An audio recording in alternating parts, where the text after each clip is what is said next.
Kechasi bilan uxlay olmasdan u yoqdan bu yoqqa yurib chiqadigan insonlarimiz uchun, ya'ni uyqum buzildi, uyqum yo'q. Oldingi paytda 40 yosh, 50 yoshdan keyin boshlanadigan bo'lsa, bizning so'zlarimiz aytishi bo'yicha, endi esa juda ham bu kasallik yosharib ketdi. Demak, yoshlarimizda ham uyqusiz kasalliklar ko'pincha, demak, o'sha uyqu dorilarini iste'mol qiladigan yoshlarimiz juda ham ko'payib ketdi. Bularga aytar so'zim shuki, hech qachon uyqu keltiradigan dorilarni birdaniga, demak, mutaxassis tavsiyasisiz ichmang. Buni men hozir aytaman. Uni zararlari juda ham ko'p. Bugun bu doriga ehtiyoj tushsa, ertaga juda ham kuchlilarga ehtiyoj tushadi. Buning uchun eng zo'ri uyquni keltirish uchun nima qilishimiz kerak? Avvalo sababini topishimiz kerak. Hech qanday muammoni sababi siz muammo bo'lmaydi. Shuni sababini topib, keyin o'sha narsaga muolaja qilish kerak bo'ladi. Lekin bunda tanani tozaligiga ham e'tibor qiling. Chunki tanamiz toza bo'lmasdan, ichimiz qotib yuradigan insonlarimizda, ichi qotib yuradigan insonlarimizda ham bu kasallik kelib chiqishi mumkin ekan.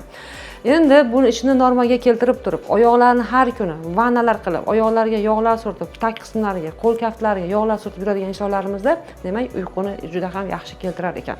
Damlamalarimizda nimalar qilsak bo'ladi deydi. Kelgusi safar bizlarda uyqusizlik kasalligida qanaqa damlamalar, qanaqa choylar iste'mol qilishimiz mumkin, biz buni aytib o'tamiz.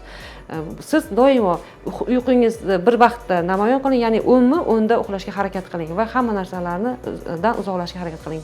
Muammolardan cheklanishga harakat qiling. Kelgusi safar biz bunda qanday damlamalar iste'mol qilinadi aytib o'tamiz.